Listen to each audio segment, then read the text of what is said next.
Yes, bonjour à tous, YouTube, première vidéo longue format. Et aujourd'hui, le sujet du jour est comment je suis devenu entrepreneur libre et ce que j'ai appris de tout cela. Alors, tout d'abord, il faut savoir que mon parcours n'a pas été du tout facile. Ça a été avec de nombreux obstacles, de nombreuses remises en question, de nombreux abandons voulus, mais une chose en tête, une détermination, une envie de devenir meilleur, une envie de ne pas avoir de patron. Et voilà où cela me mène aujourd'hui. Je viens de faire ma séance de hammam au Ribeauvillé Resort Spa, ce qui m'a fait le plus grand bien. Je fais ça au moins une fois par semaine pour éliminer tout le stress, toutes les mauvaises énergies et aussi avoir une dopamine naturelle. Vous savez que le soleil, lire un livre, faire un hammam, faire un sauna fait le plus grand bien comparé à se comparer aux autres, scroller sur les réseaux sociaux, etc. C'est très malsain. Alors comment j'ai quitté cette voie toute tracée pour créer ma liberté? De salarié à entrepreneur libre.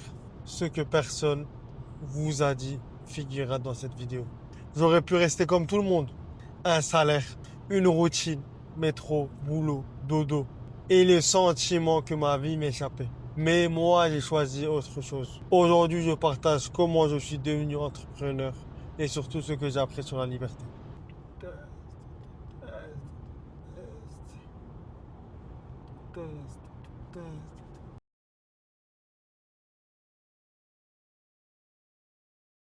Alors, faut savoir que je suis passé d'un parcours d'étudiant qui n'a aucune confiance en lui à intérimaire, à salarié, à aussi des pressions familiales que j'ai subies pendant tout ce parcours-là. Et jusqu'à des déclics, des burn-out, des sports intenses, des voyages et les moments où je me suis décidé de lancer. La question que tout le monde me pose. Figurez-vous que quand mes parents ont choisi la voie de l'électricité pour m'insérer dans la vie active et surtout dans le monde professionnel, c'était parce qu'il y avait plein de débouchés et ils m'ont répété sans cesse. Au début, j'avais du mal avec cela, je vous cache pas. Je voulais rester en lycée général, mais figurez-vous qu'ils m'ont dissuadé et je suis allé au Parc du Vert, etc., etc. De ma seconde à ma terminale, j'avais du mal, j'étais à la traîne. Toujours la moyenne 10, des amis qui m'aidaient dans les maths. Très dur, franchement. J'étais très distrait, très ailleurs. Toujours un sentiment de liberté, un sentiment de solitude surtout. Mais voilà, j'ai persévéré, j'ai fait mes stages. Mais déjà, dès le début, surtout en troisième, j'avais fugué à mon stage. Figurez-vous. Je sais que c'est difficile à entendre, mais j'avais fugué. Les travaux sous la chaleur, porter du sable avec la brouette était très accablant. Je sais que voilà, j'étais un peu réservé, très renfermé, mais toujours dans le respect, toujours se sentir à l'aise. Mais si je me sens pas à l'aise, moi, j'ai rien à faire ici. Et du coup, j'ai décidé de fuguer. Mais un maître de stage m'harcelait, me jetait des choses dans la figure. C'était père et fils. C'était très malsain, très toxique. Et voilà, c'était de la main-d'œuvre gratuite pour eux, mais moi, pour moi, c'était marquant déjà, dès ce moment-là. Et ensuite, en seconde, avec les recherches de ma mère, j'ai trouvé un très bon lieu de stage, une entreprise renommée dans mon secteur en électricité, où on a fait les bâtiments du pôle international à l'hôpital civil, pour ceux qui connaissent. Et voilà, des chantiers neufs, découverte des bâtiments dans le froid, sous la canicule. Très rude, mais je m'accrochais. Franchement, je m'accrochais. Et je me plaisais bien au final. Je me plaisais bien. Mais à la fin du cursus, après le bac, une fois que je l'ai eu avec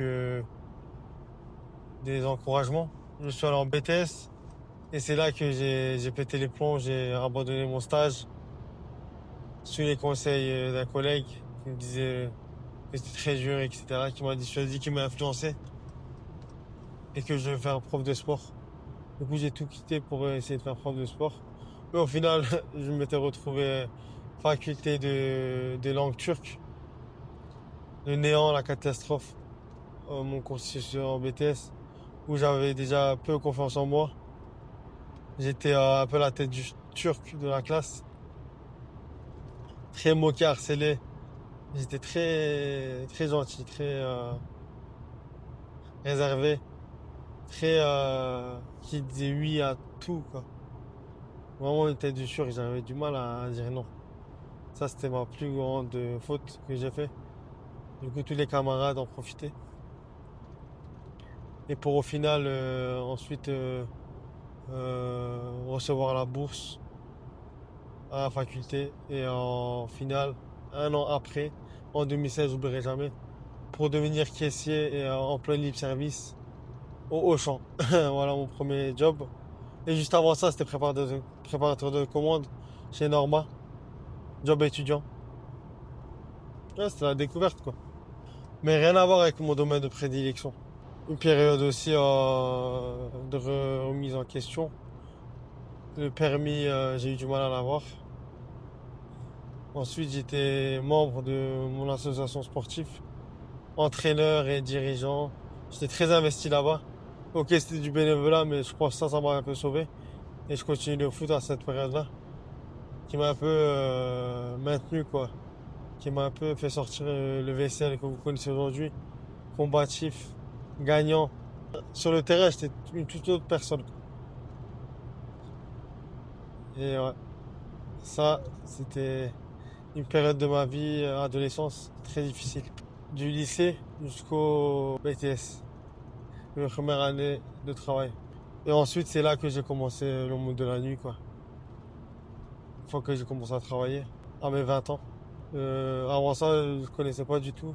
J'avais perdu tout contact avec la gente féminine. J'étais très timide, très timide, très timide. C'était une période très compliquée, très compliquée. Ensuite, voilà, j'ai vécu la pression familiale. Mes parents ont essayé de me marier et faire valoir des mariages enragés, quoi, comme on dit. À deux reprises, même pas une reprise, quoi. Cette période aussi, elle m'a beaucoup traumatisé. Moi qui connaissais rien déjà à la vie. C'est vraiment après ça que je voulais sortir de chez moi, quoi. Commencer le monde de la nuit. Commencer à aborder, commencer à flirter. Commencer à plaire, commencer à s'habiller. C'est une période de renaissance peut-être. De mes 20 ans à mes 25 ans. Et le moment où je me suis décidé de lancer, bah, j'avais déjà un désir ardent de travailler à mon compte dès que j'ai commencé à apprendre l'électricité, quoi, au lycée. Et je savais qu'un jour j'allais réaliser ce rêve.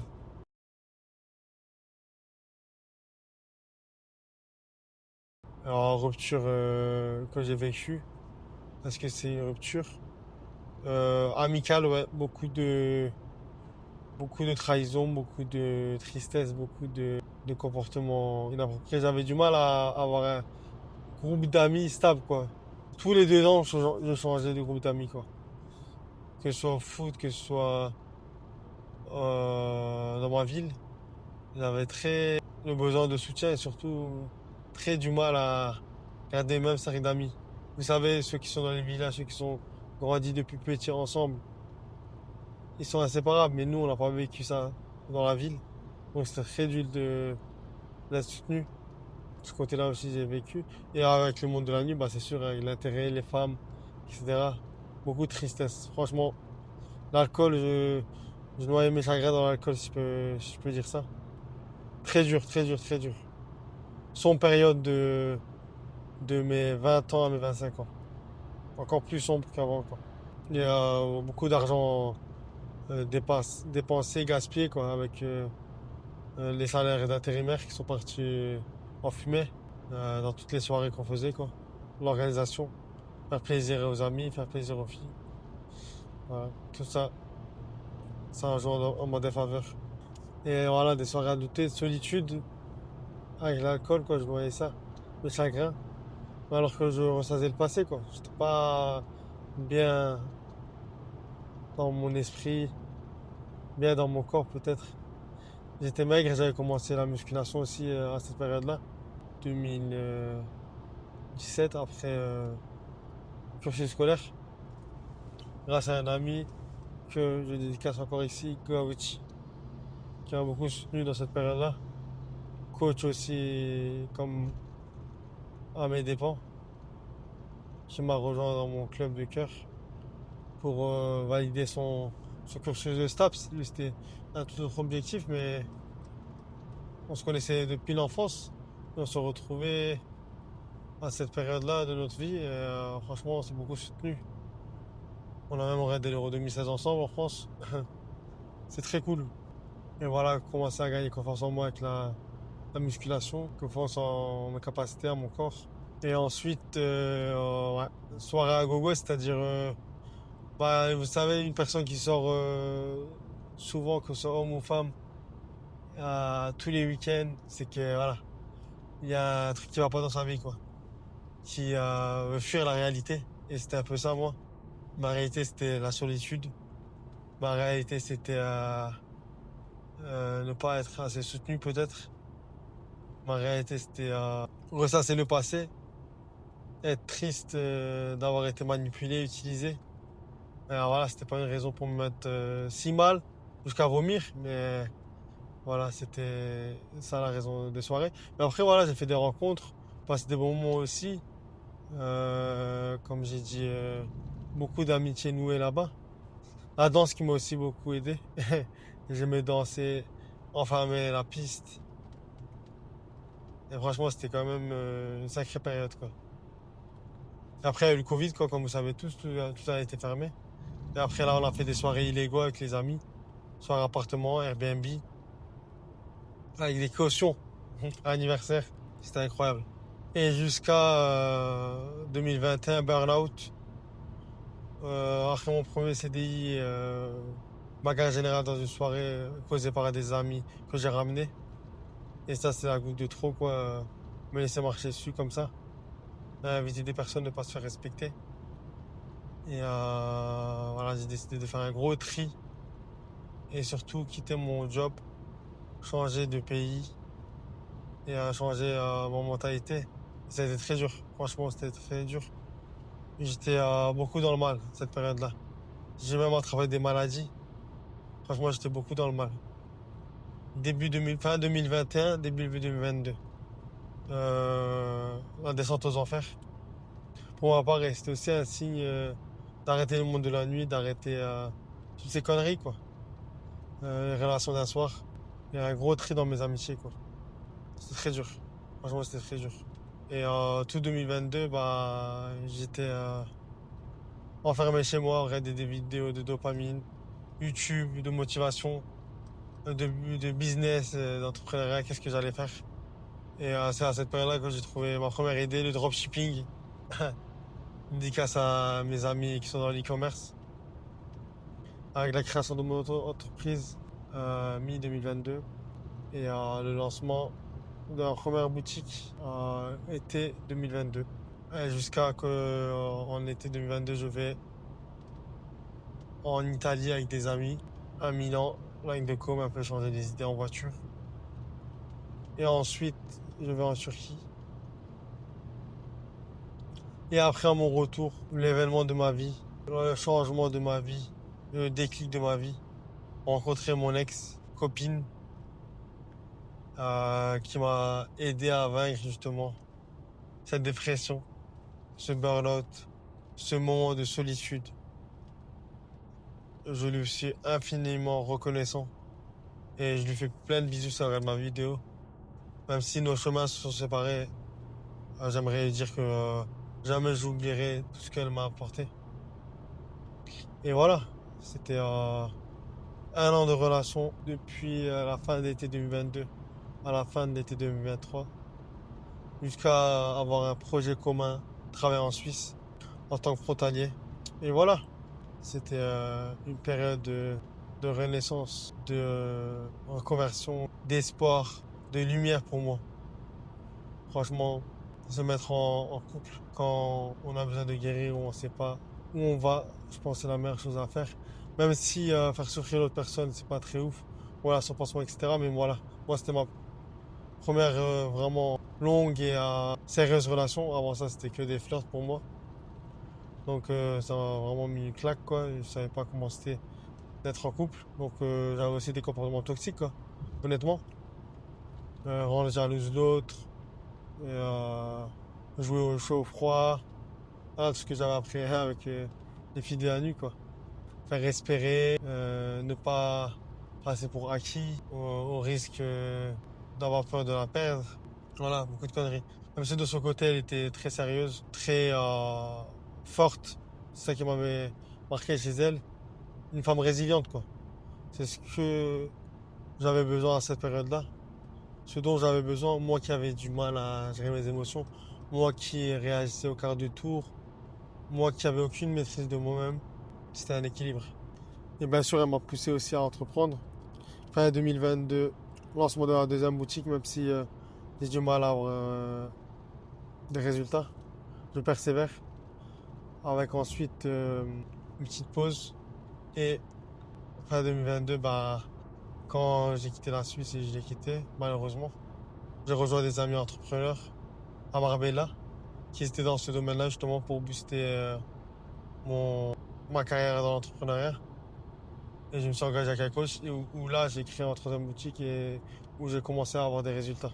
Voilà, c'était surtout, en premier abord, c'était changer son mindset, travailler son état d'esprit, travailler tout un ensemble, une routine positive, tout un ensemble quoi, pour être prêt pour entreprendre et surtout avoir un esprit fort, ne pas baisser les bras, abandonner le premier échec ou quand on n'a pas de résultat. C'était très dur, mais voilà, c'était ce que je croyais au début. L'argent facile, l'indépendance immédiate, comme le font miroiter nombreux coachs. Quitte ton salariat en 3 mois d'activité. Retrouve ta liberté en gagnant 5 000 € par mois. Vous savez, tout ça c'est du bullshit. Ce n'est pas si facile que ça, ce n'est pas si évident que ça, entreprendre. Et voilà, jouer avec ce côté-là, le gain rapide, le désir de liberté, le désir de richesse. Jouer avec cette douleur-là des personnes, moi je trouve ça pitoyable. Franchement, j'ai jamais fait de promesses comme ça, que ce soit dans mes coachings ou mes formations. Pas de promesses surréalistes. Il y a juste de l'alignement, juste de la réalité. Et voilà, de la patience, de la régularité. C'est tout ça que je promets. Ce que j'ai réellement découvert, la discipline en travaillant à mon compte. Tous les jours, se mettre sur l'ordi, rechercher des produits winaires dans l'e-commerce, rechercher des vidéos, poster des photos sur le site internet, créer le site internet. Plusieurs casquettes. Là aussi, c'était une épreuve très dure. Franchement, tout le mal que je me suis donné, si vous le savez, hein. J'étais vraiment déterminé au début, hein. Quitte à respecter à la lettre ce que le coach me disait, quoi. Et j'étais trop dans ce désir-là de liberté. Ce que ça a fait ressortir aussi, mon sentiment de solitude. Très peu de personnes prennent les risques d'entreprendre, de travailler à son compte. Et personne ne veut payer le prix honnêtement. Tout le monde voudrait avoir la liberté, mais personne n'est prêt à payer le prix. C'est ça en fait la réalité. Les sacrifices comme je vous ai expliqué. Il n'y a pas d'heure quoi, c'est pas 35 heures. On travaille plus que en étant salarié. Et aussi beaucoup de remises en question. Toujours vouloir s'améliorer, toujours vouloir apprendre plusieurs compétences. C'est ça, l'entrepreneuriat. Et voilà, je suis la preuve même entre la réalité et l'image. Ben, je l'ai vécu et j'essaie d'être le plus vulnérable et authentique avec vous dans mes contenus. Donc vous voyez tout l'envers du décor. À vrai dire, que ce soit dans ma newsletter, par mail, que ce soit dans mes différentes créations, que ce soit sur Thread, les citations, que ce soit sur Instagram ou TikTok, les carousels et les différentes vidéos de motivation.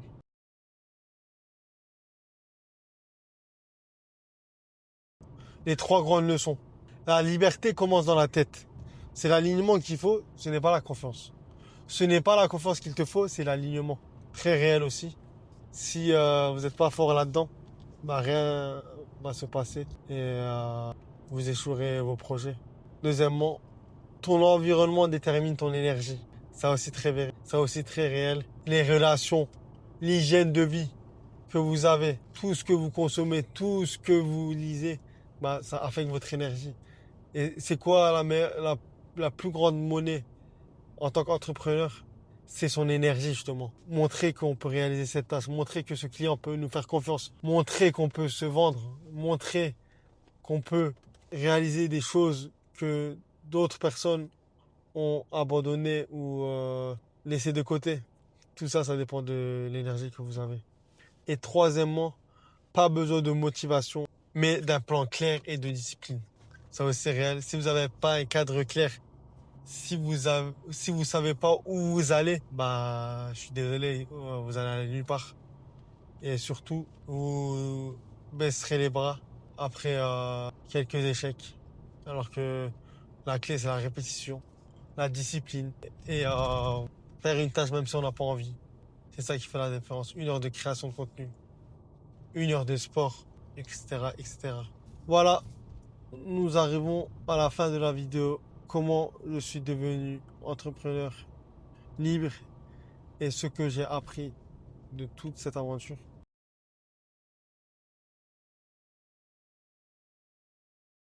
Je suis passé d'un mec perdu dans l'intérim à un entrepreneur libre de choisir son chemin. Et ce n'est que le début. Comme vous savez, plein d'autres projets sont en cours. Dans les prochaines vidéos, je vais vous partager les stratégies qui m'ont fait passer de l'envie à l'action.